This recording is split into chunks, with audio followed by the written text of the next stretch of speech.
I had barely unpacked my boxes when a woman I'd never met marched onto my property, pointed at my cabin, and said, "This is unacceptable.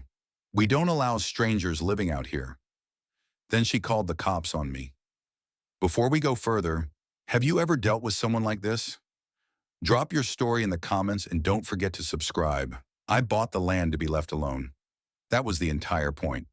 2.5 acres of pine-covered hillside just outside of Ashland, Oregon, where the closest neighbor was supposed to be 100 yards away. And even that felt too close. The cabin wasn't much. Wood siding, a rusted chimney, and a porch barely holding itself together. But it was mine. No HOA, no city noise, no people breathing down my neck about what kind of trash bins I use. So you can imagine my surprise when, less than 48 hours after moving in, I was confronted by a stranger with a clipboard, pearls, and a tone that suggested I'd just run over her dog. She didn't introduce herself, didn't smile, just stormed up to where I was unloading boxes from my truck and barked, "You can't be here." At first I thought she was a hiker who'd wandered off a nearby trail.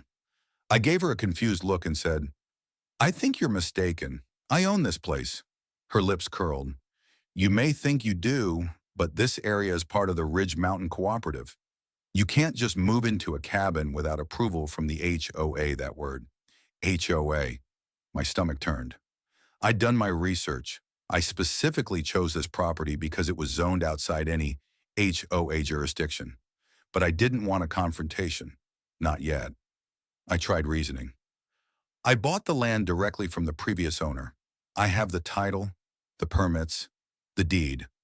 There's no HOA governing this area." She stepped closer, chin high, like she was auditioning for the role of neighborhood inquisitor. "You'll need to submit a residency request to the committee. There are standards here, expectations." "And who exactly are you?" She blinked like I'd slapped her. "I'm Sharon Delaney, former HOA president and active community liaison, and I'll be notifying the authorities." And then she did, right there.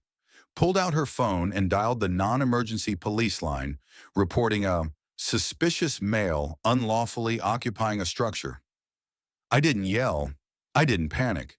I simply walked inside, grabbed my folder with every legal document tied to my purchase, and waited on the porch. When the sheriff's deputy arrived 20 minutes later, he found me sipping coffee beside a dog-eared copy of Walden. Sharon intercepted him first, waving her clipboard like it was a badge. "He's not supposed to be here," she hissed. "This cabin hasn't had a legal resident in over 10 years. He moved in without notifying anyone." The deputy was calm, a little weary. Probably not his first HOA-fueled dispatch. "Ma'am, this isn't incorporated HOA land. There's no jurisdiction out here." Sharon's eyes narrowed. "He's violating zoning ordinances, and he hasn't passed safety inspections. There's a propane tank out back that looks ancient. It's a fire hazard." I handed the deputy my paperwork. Title, inspection reports, transfer deed, verified county clearance for off-grid utilities. Everything signed, sealed, and notarized. The deputy gave it a glance and looked back at Sharon. "Everything checks out." She didn't leave, just stood there, frozen like someone had unplugged her operating system. Then she muttered, "You'll regret this," and walked back toward the tree line. I watched her disappear into the woods, a pearl-clad ghost trailing threats and entitlement. That was the end of it, I thought, but I had no idea what kind of war she was about to start. The next morning, I found a laminated note zip-tied to my mailbox post, "Temporary stop work order, Ridge Mountain Community Standards Enforcement." There was no logo, no contact information, just a signature that looked suspiciously like S. Delaney. I almost laughed. Almost. But the postscript in red marker made my stomach knot. "Failure to comply may result in fines or forced removal." This woman was clearly unhinged.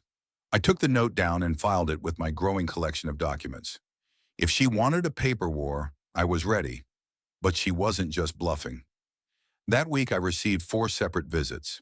A county environmental inspector claiming he'd received an anonymous tip about improper waste disposal. A zoning officer checking to see if I'd erected any unauthorized structures. Even a wildlife official asking if I'd recently discharged a firearm because someone had reported gunfire and possible animal cruelty near the cabin. Each one left empty-handed. Each one confirmed the complaint came from the same local number, untraceable without a subpoena, but suspiciously consistent. Then 3 nights later, I woke to the sound of my motion detector lights flicking on outside. I looked through the window and saw someone at the edge of my property line, just standing there, still as a tree. I grabbed my flashlight and stepped onto the porch. "You're on private land. You need to leave." No answer.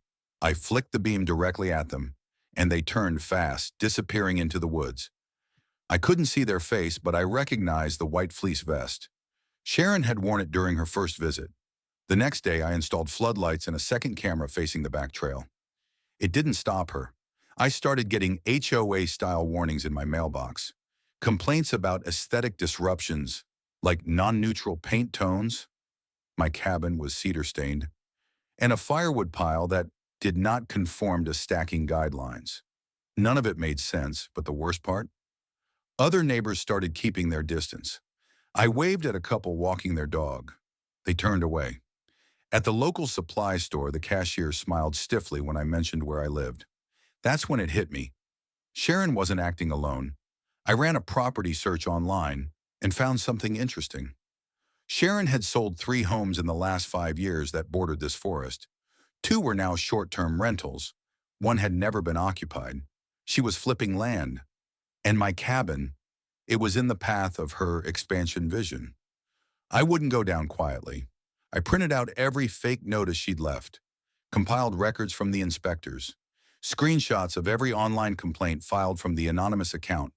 The typos alone were enough to link them. I organized everything in a binder labeled Harassment Dossier, Sharon Delaney. But I wasn't just playing defense anymore. I reached out to the local paper's investigative columnist, someone known for digging into rural land disputes. At first, she was skeptical. "Karen's stories are everywhere," she said. "Hard to separate fact from exaggeration." I emailed her a Dropbox folder of surveillance footage, documents, and audio recordings, like the one where Sharon mutters to a county inspector, "If we make it hard enough, he'll leave." They always do. 2 days later, the journalist emailed back, "We're running this. Front page. And you're not the only one she's tried this with." The article dropped on a Monday. HOA harassment or real estate manipulation? The curious case of Ridge Mountain's self-appointed enforcer. It featured everything. My story, anonymous quotes from 2 other property owners who'd experienced similar tactics, and a full timeline of Sharon's fake notices, including still frames from my security cameras. The county inspector she'd whispered to? He confirmed their exchange and offered a statement of his own. "She's been trying to bend zoning law around her ambitions for years." The fallout was immediate. I heard it first from Bill, the hardware store clerk. He grinned when I walked in and said, "You know Sharon Delaney hasn't left her house since Saturday night?" The next morning, I got a call from Sheriff Warren himself. "You're not in trouble," he said, "but I'd like you to come down and give a formal statement. We're opening an investigation." By the time I pulled into the station, Sharon had already made her move. She'd filed a restraining order against me, claimed I was stalking her, filming her without consent, and threatening her safety. It was desperate, predictable, but now it was official. She was scared. My lawyer, whom I hired the same day the article went live, came with me to the hearing. Sharon showed up in oversized sunglasses and a beige suit that looked like it came from the panic mode section of a realtor's closet. She brought pages of printouts, photos of my cabin, of my woodpile, of a random patch of dirt she claimed was an illegal septic tank installation. The judge took one look at my evidence folder, full legal property rights, surveillance footage, timestamps, press coverage, and said flatly, "This restraining order has no merit. Motion denied." But Sharon wasn't done. That weekend, while I was away on a supply run, someone entered my property and poured something onto my front steps.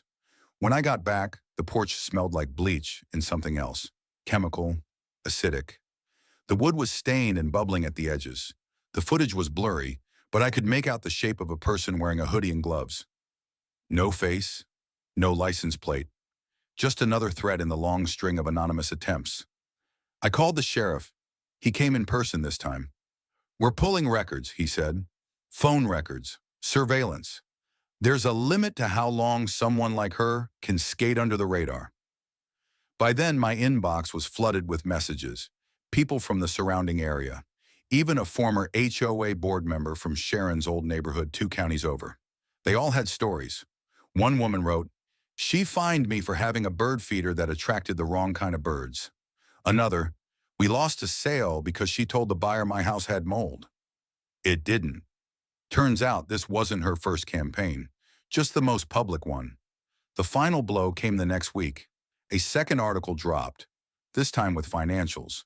The journalist had traced several suspicious property flips back to LLCs connected to Sharon's husband's brokerage.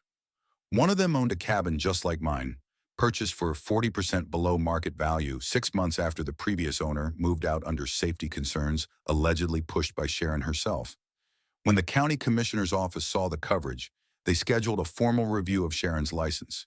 And just like that, her little empire began to crack. I didn't hear the sirens, I just saw the lights.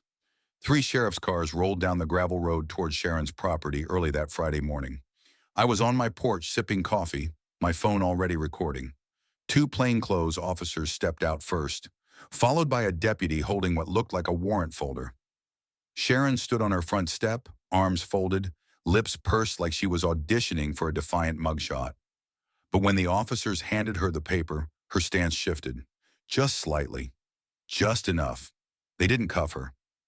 Not yet, but they did escort her inside. The charges weren't dramatic. Misuse of zoning authority, fraudulent HOA correspondence, obstruction of property access. But it was enough. Enough to open a case. Enough to scare the right people. By that afternoon, the county board issued an official cease and desist against her use of any HOA-related authority. Her real estate license was suspended pending review. A temporary restraining order was placed against her to prevent further contact with me or my property. The local Facebook group exploded. Posts like, "She told us the cabin guy was a squatter." So all those warning letters weren't even real?